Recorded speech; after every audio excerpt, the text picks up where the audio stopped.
Good evening, good afternoon, good night, whatever y'all want. My name is Handsome Samson, Dos Equis, Leonardo DiCaprio Pro, Quentin Tarantino Pro, and as of course y'all know it's a lot of names. Just call me Pro.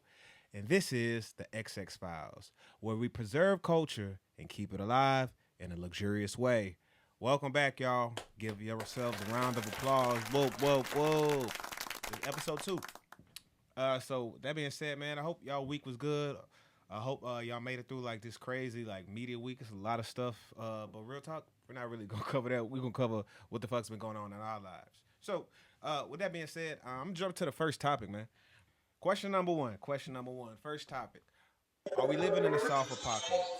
You know, y'all, when I say that, I just look at everything around us, how society is going, and how just as everything looks, it's just like a dark cloud, like all around. So, do you feel like we're living in a soft apocalypse? And if somebody were to ask me, like, yes, bruh, yes, like very much so. Like, I'm literally like smiling through like society, like collapsing, and I'm just trying to like coast through every day and finding the joy, but also like it's kind of like somebody tell you like everything's okay, but you're watching like the sky fall. You or honestly, we should have been listening to like that crazy dude on the corner, or maybe he really wasn't crazy. Maybe he had something to talk about. But if somebody were to ask me like, how do I feel about what's going on, and if do I feel like there is a happy ending like along the way? Not really. Um, Life has kind of forced me just to be realistic and like to look at stuff in a real way. And I'm not being sad. I'm always gonna look at life as like the glass half full, but I gotta be realistic about just how everything's going on. And I don't think we gonna be here too much longer. Either it be AI or either them horns come calling from the Lord. I just don't feel like we gonna be here too much longer. That's just where I stand with that right now. You know what I'm saying? D, how you feeling, bro? To be honest, I feel like we in the middle of getting ready to like reset. Mm. So with everything that's been going on, people have been talking about Gen Z, and then so the generations reset to Generation Alpha. So the people that are coming out now, people that are being born, and the generation that's currently coming up, they're gonna be the ones to actually like revitalize what's going on. But we gotta lay the groundwork. But I'm not gonna lie to you. The way that the weather been coming, we Yeah, might be getting ready to check out for sure. that's too. All right, let me say this. Okay, say if the weather was just fine, like if we're just talking about like society as a whole, like do you think like we're still heading towards that soft apocalypse? Forget like it's rain like every week in MA.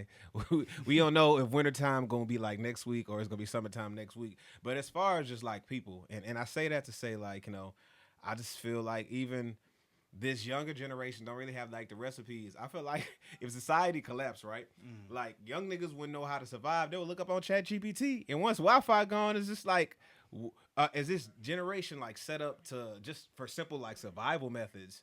Did we do our jobs as OGs to like look out for them to like make sure they have something to like carry on? Did people look out for us? So I'm just looking at like this perpetual thing that kind of happened, and to see like how we truly were affected, or how is it, what are the repercussions on like what we did or didn't do, you know what I'm saying? Yeah, no, I definitely feel what you're saying when it comes to that, because I was actually about to make that point when you had said it about the young people. It was like, well, we the new adults, so I know. Hold on, we had a trash Memorial Day. We still like, hey, bro, who cooking, bro? You. no cap. I was definitely trying to figure out where to go for the barbecue.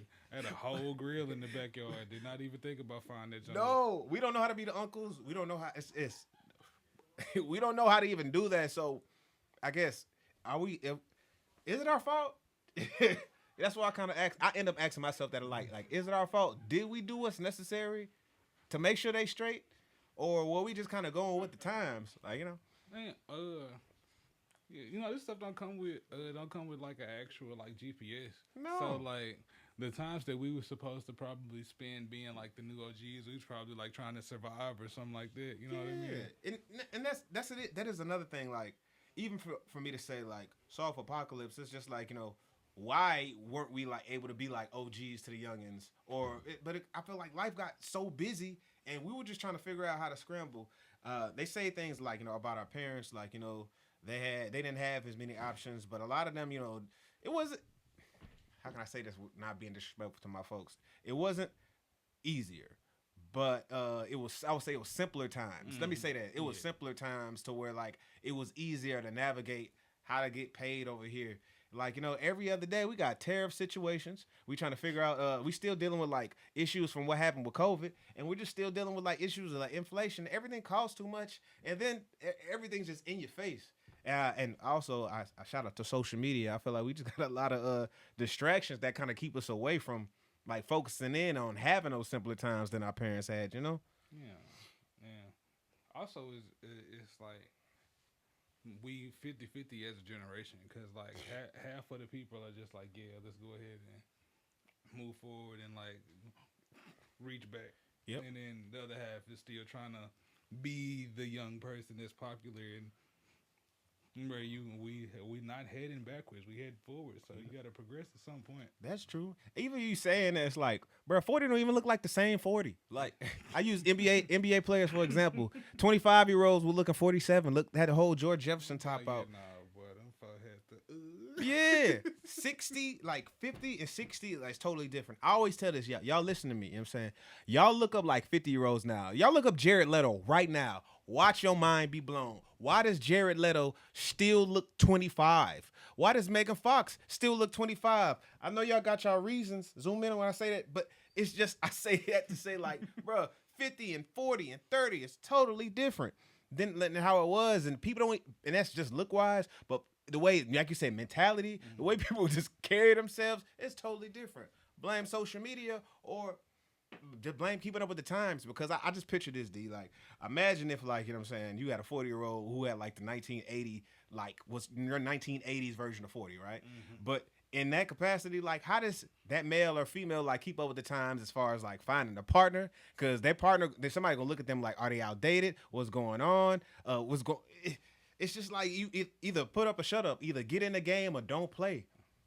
Ah, society, right? The soft apocalypse. Here we are right now. But that's my first running, man. But that being said, let's get to the next. Let's get to the next topic. The hood ain't on Google Maps, y'all. The hood ain't on Google Maps, especially, and I'm gonna speak specifically like from Memphis. And when I say that, I feel like people glorify like really what's going on from a safe space of what's going on in our culture when it comes to like violent things.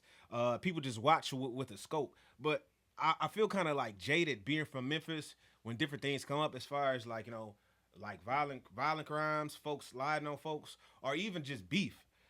Prime example, in an artist, I wouldn't be too quick to beef with a Memphis artist because people get touched here, and that stuff like it gets dealt with so quickly, and everybody's so tangible, and everybody gets touched real quick. Pause. And I just feel like to people who are hood adjacent, people who get to kind of watch this from a safe space, you really don't understand that. Or you really just don't understand like where that come from. And I feel like I said, man, the hood ain't on Google Maps. This ain't, you could actually like see it from a glass, like I'm saying, but you won't truly understand the impact maybe until you actually like lost multiple people outside or have actually like felt the actual like backlash and whiplash from things that happen. So I guess so. With that being said, man, I mean, D, how you feel about, I guess how the culture like is infatuated, specifically even with Memphis, but when it comes to like actually living and on being on this end, how are we different from the people that actually like see it from that lens? Oh well, I feel like not to say that it's glorified, but the struggle side of society looks glamorous on social media. What you said? Like, because you just look at it as like innovation. Somebody might have been like, but like necessity breeds the biggest ideas. So you don't know what somebody could be going through during that particular point in time. That's true. And I didn't grow up. You know what I'm saying? Maybe wonder. Yeah, I'm listening. In the back, like in the cut where it actually be going on. So like, Yeah. I didn't like I see it more now than it was then. Like my OGs used to tell me to not go and do XYZ because they already know what the ramifications of this is. I feel like you was already hit because you had OGs. Yeah. You had OGs to actually look out. I don't know, it made me get in my chest. Like the more I get, just when people speak on our culture or feel like they have a say so, and when I can tell like they grew up in a glass box.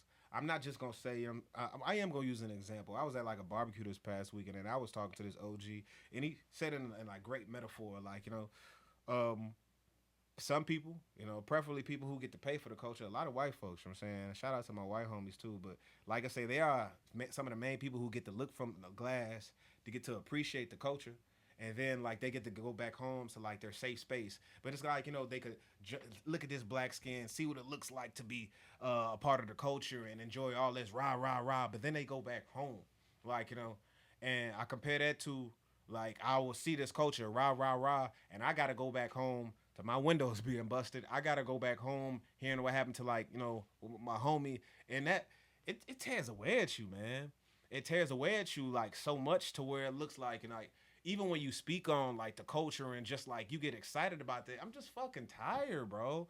Like I'm tired of like that being glorified, and I'm not trying to be like a preacher, but it's like, nah, fam. Like, how much does a nigga gotta lose for somebody to be like, bro, I really don't give a fuck no more, like for real. Sometimes I find myself like listening to music without like words just because I just want to be in a safe space to where I don't none of this affects nobody in any type of way. So the hood not being on Google Maps, I wish people really understood like the feeling, and it's this feeling, or not only understand the feeling one time, but have it happen again and again and again, and have to just like sit with that raw feeling. I'm saying, then talk to me then. See if you want to be able to like to enjoy the culture from that perspective. Then, Yeah, but that's not even the cold part. The cold part is that the real reason why the hood is not on Google Maps is because the hood is being gentrified. Ooh. And Talk about they are moving everybody outside of the hood. And like I had a conversation with my homeboys on Memorial Day. Like I'm a veteran, so like we talk about Shout out to the veterans. Thank you for your service, my brother. Appreciate that. We talk about a bunch of different stuff, and I was like, I felt better going to the military because America owns the land that we live on. Mm-hmm. Somebody from the hood, you can die for your block. For your block that ain't even yours, player. And your family been renting. Respect to your block, though. I'm saying, I'm just talking for real, though. And your family been renting, or like y'all done lived in an apartment this whole time. There's been no upward mobility, but you love the block that much. I guess, ain't you tired? Ain't you tired? Like, I like ownership. I like seeing my homies own shit, and I like moving in that capacity and seeing people grow from that. It's not a better feeling to me. All right. Next topic. All right. We moving and grooving today. Here we go. Against fluid. This might be the best one. All right. Question number 3.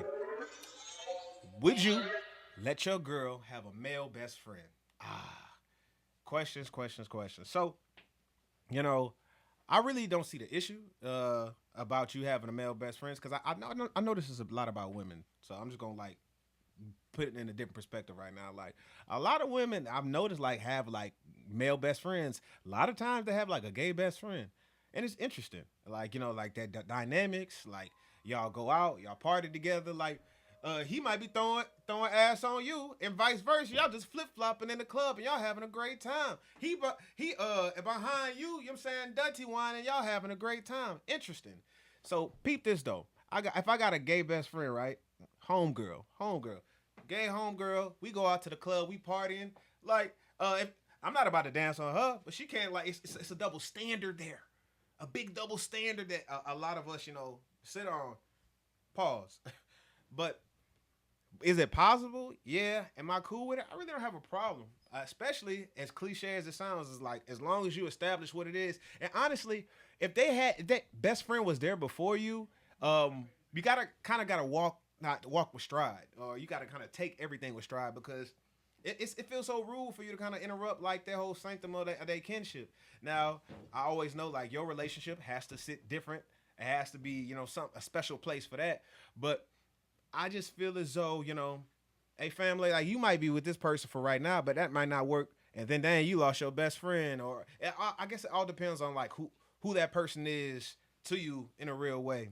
What's your thoughts, D man? Is it possible? How you feel? Oh yeah, I think it's possible. It's I mean, 2025, man. I got a girl best friend, like, and strictly on like platonic vibes. Like we just It's never been like a situation where, you know what I'm saying? nah, like Is she attractive? for sure. Okay, yeah, I'm I don't saying. I don't. Shout out to you, lady. I'm not trying to disrespect you, though. I'm just saying I had to ask like the nigga questions. You know what I'm saying? but but we already we had a conversation. Initially, it was just like uh I always do this thing where I'm complaining about not being able to make friends Mhm. with people of the opposite sex because there's always an ulterior motive. And so like we ended up being cool because I told her that I wasn't looking for anything other than somebody to just be my homie. Niggas be lying though. Not saying you, but niggas be lying. No, And, no, no. and women be lying too. That's oh yeah, we just friends. No, you waiting for the No, opportunity. that's my dog. She baby shower in August. She finna have a child. I'm like super excited for her. Congratulations. So I guess all right. So would your mate allow you to have like female best friends?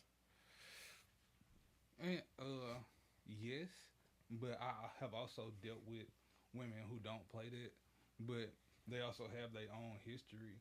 And me personally, I get a little suspicious when you be like, I don't play that. And it's like, so what happened with you to where You don't play that no more. yeah, Yeah. like were you the victim or were you the best friend? Like that's the questions that I be wanting to ask. Y'all gotta stop, and to say that y'all gotta stop like putting y'all traumas on like like new relationships, like trying to establish rules for your new relationships from like stuff that happened in your old relationship. Like honestly, it should be a way like for you to lay that all out. And a lot of times you might not understand it in the beginning, but as like I guess time goes on, like you you can't really just like have reins on somebody like that because like people are people, and I'm a firm believer in like you always learn from somebody. There's certain perspectives, like, and if I'm blessed to have sisters, so I'm grateful like to have like other women's perspectives. But even with that being said, it's just like I really don't think it's a problem if you truly do like establish that because it's so many double standards on it. It's so many double standards, and it can the wires can get so tricky. Um, I just feel like you should allow space for that, like for real. Yeah, but I ain't gonna lie.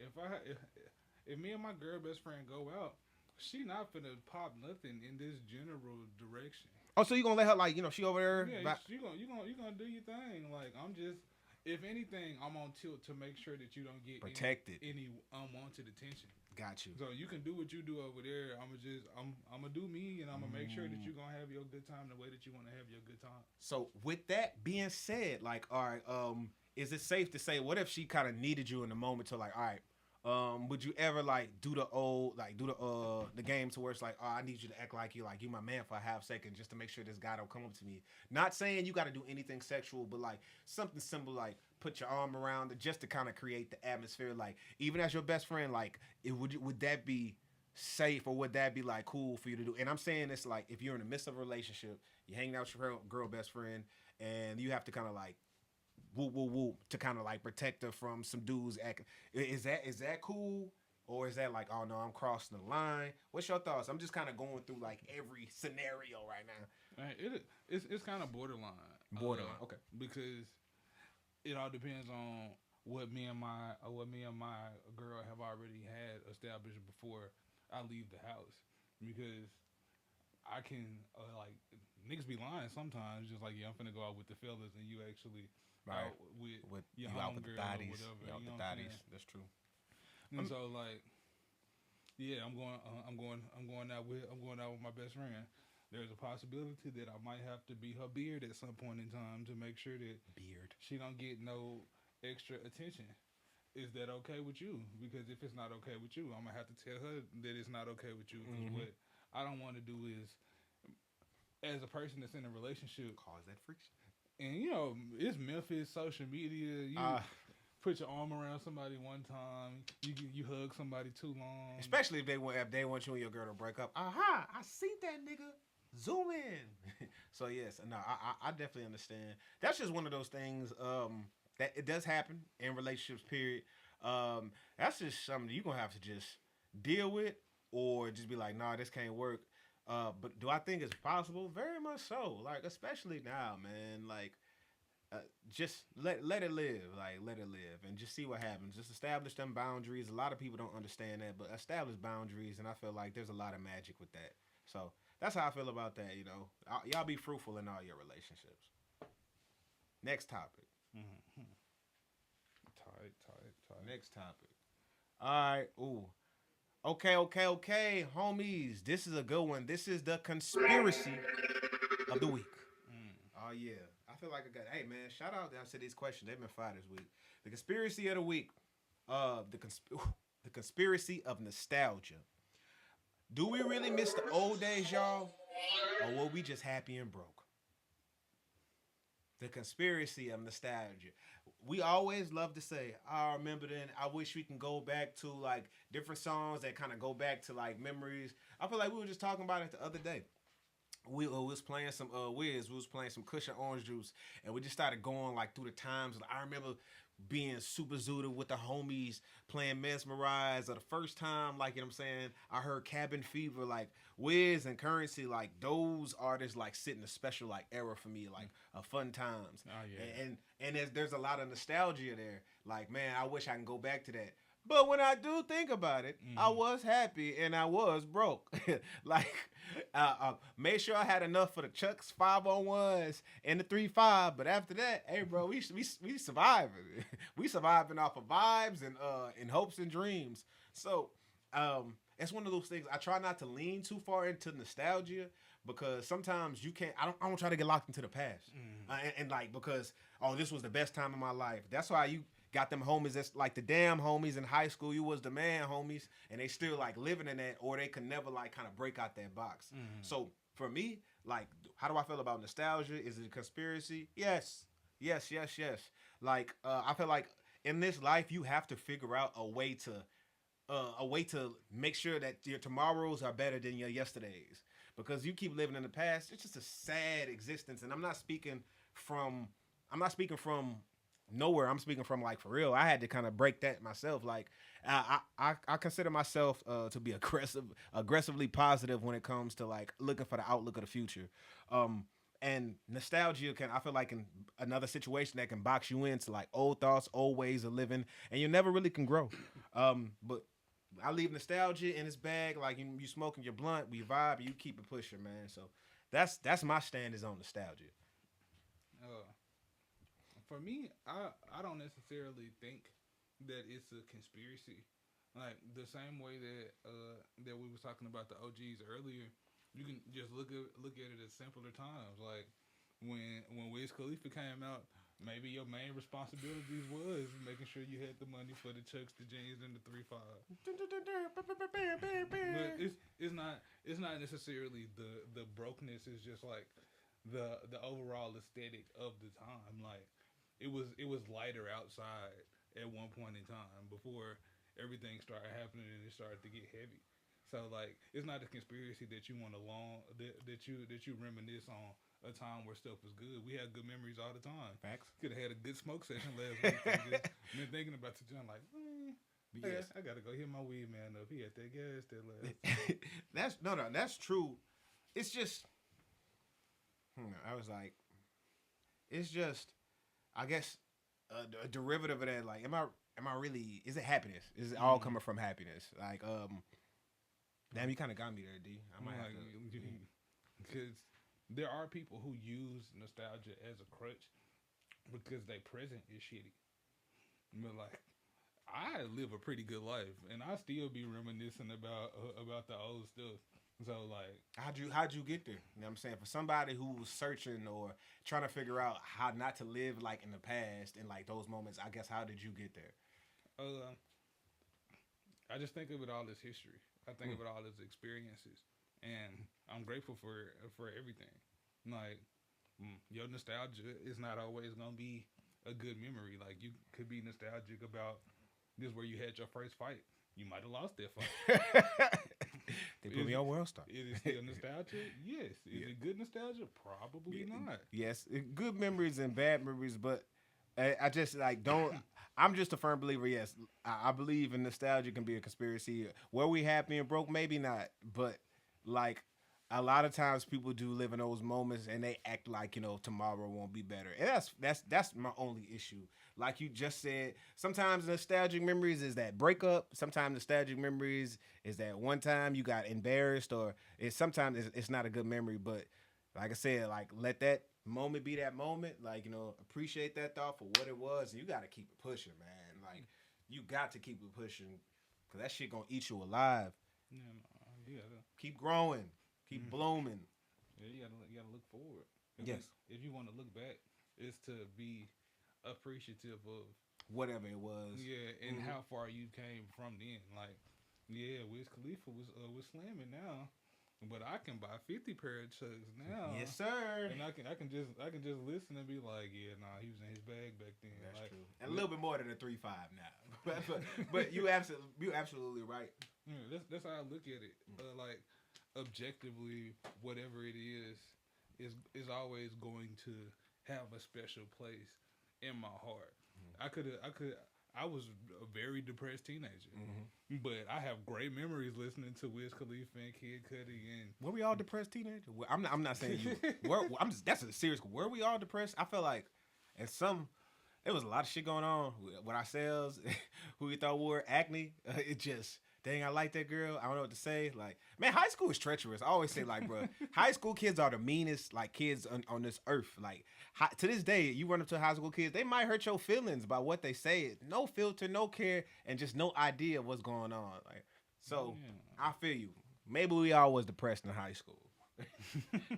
Maybe because I definitely understand. Yeah, no, teenage angst is a real thing. Yes, sir. Yes, sir. Shout out to Nirvana because hey, the more I listen to that album, smell the one that smells like Teen Spirit was on, I was like, man, to this day, a lot of those songs like I still can connect with as far as feeling wise, and understand it. So shout out to them, man, forever.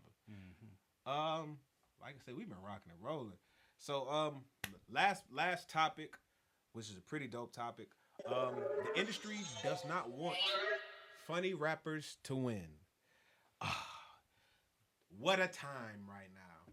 I just ask y'all like on a major scale.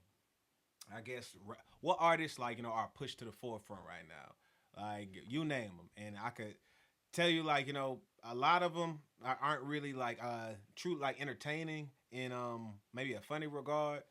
Outside of the baby, I'm a big fan of him, That but nigga's so funny, so funny, so funny. But as far as just like even if it's one funny, it's not enough space for like three, four, five funny rappers. Like somebody told me like this one time ago, like there's one Kendrick, and like there's not gonna be somebody else that's gonna sit in that light that are gonna like rise to the top like that.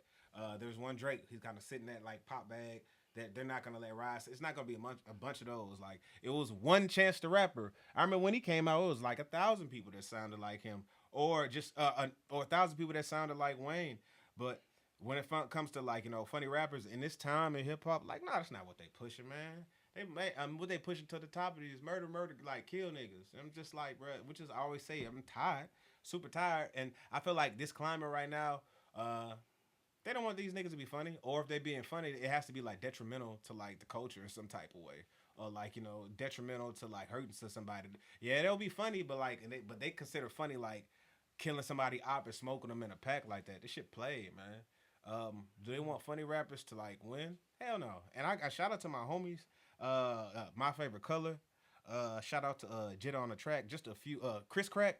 Just a few artists that like kind of sit in that like super talented but also funny vein.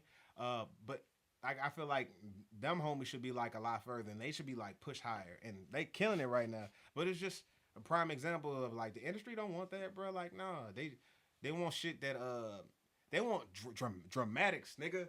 They want dramatics. Like they want something that a story or a shocking headline that they can attach to. This person has four bodies. Let's give him $1 million deal and raise him up to the top of our company and put it out for all the other little kids.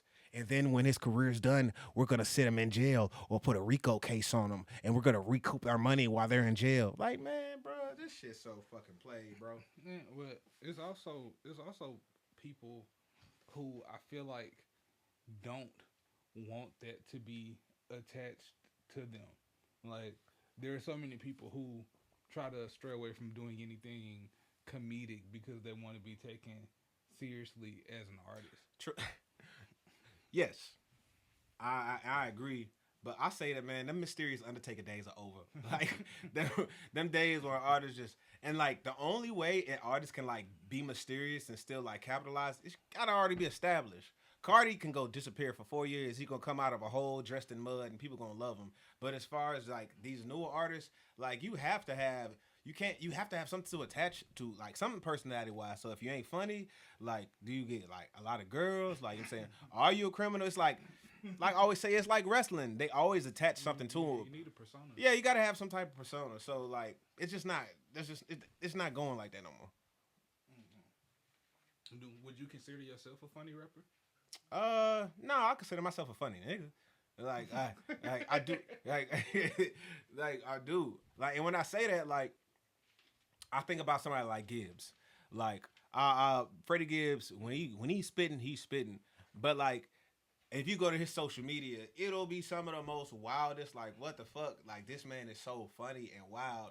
And it's like, it separates the two. Would I consider Gibbs a funny rapper? Like, nah. He a straight spitter. So for myself, like, I feel like I sit in that same vein. It's just like, my artistry, I do take it serious. But the way I promote or the way I roll out, bro, I'll be cracking jokes all the time, bro. Like, I'm saying, that's my personality. Like, I like to laugh, bro. I got a dark sense of humor, bro. I get it from my fam. But that's just my cup of tea. You know, because when you said funny rappers, the only person that popped into my head was like Lil Dicky. Damn. So yeah, and okay, I see what you're saying. But like I say, even so, But like his whole thing, like he was a joke rapper initially. but I still feel like he was a funny person that happened to rap. He could rap, and I only say that I would have probably I wouldn't have said that if he didn't come out with the show. Yeah. But after I saw the show and saw like how his character, it made me understand him more. So I was like, oh, you really? I'm not disrespecting him as a rapper, but I'm like, oh, you a real funny dude who raps. But I think him as a comedian or an actor more than I think of him as a rapper. Like honestly, Yeah, I mean, I definitely feel that. But there are a lot of just like rappers who have devoted themselves to doing other stuff. For Like, sure.